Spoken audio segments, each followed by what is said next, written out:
Привіт! Сьогодні я покажу вам, як зробити такий браслет Simple. Для цього нам знадобиться есик і два види резинок. Я буду використовувати сіру та оранжеву. Спочатку беремо оранжеву резинку і в оранжеву резинку запихаємо сіру і плетемо.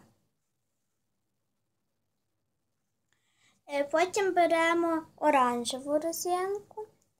І робимо теж все те саме, що і перший раз.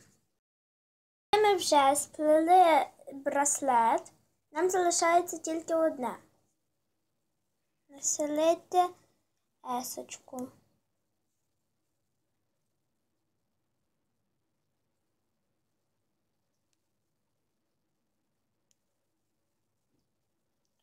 Ось у нас і вийшов браслет Simple. Ставте лайк та підписуйтесь на мій канал. Па-па!